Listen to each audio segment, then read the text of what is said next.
Bonjour messieurs, dames. Bonjour madame. Christine, infirmière, donc qui va vous accompagner toute la matinée. Moi en fait je fais le lien entre les intervenants pour que ça soit bien coordonné tout au long de la matinée. La préhabilitation, c'est un concept qui consiste à améliorer les conditions physiques, psychologiques et nutritionnelles de nos patients avant l'intervention chirurgicale. L'objectif, c'est tout simplement qu'il y ait moins de complications après l'intervention.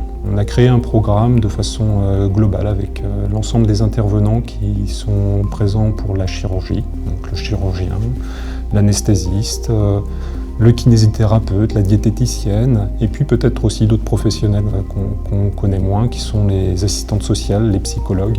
Globalement, les patients, la première personne qu'ils rencontrent avant la chirurgie, c'est le chirurgien.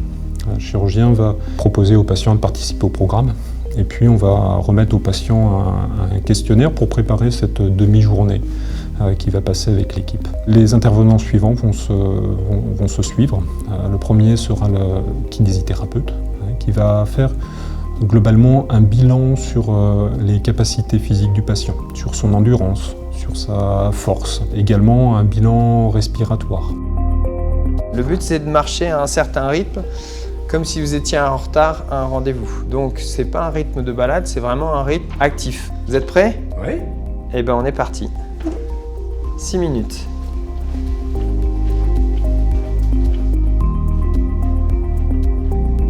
Allez, vous êtes à 5 minutes de la fin, faites de votre mieux. On ne peut pas faire du réentraînement à l'effort sans s'occuper de la nutrition.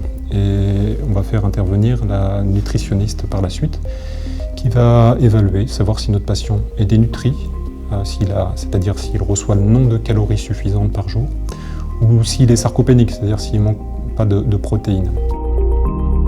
Les sources de protéines, on a dit viande, poisson, œufs, source principale. Et sources secondaires, fromage et produits laitiers. Il ne faut pas hésiter à manger entre les repas, parce que vous allez faire des exercices. Le médecin anesthésiste, globalement, clôture la matinée, vient valider et confirmer ce que les autres professionnels de santé ont fait au préalable sur la matinée. La péridurale, elle continue à agir donc pendant les 7 jours après l'opération. Le grand intérêt, c'est que cette péridurale, c'est des anesthésiques locaux et donc ça évite d'avoir à vous donner de la morphine dans les suites opératoires.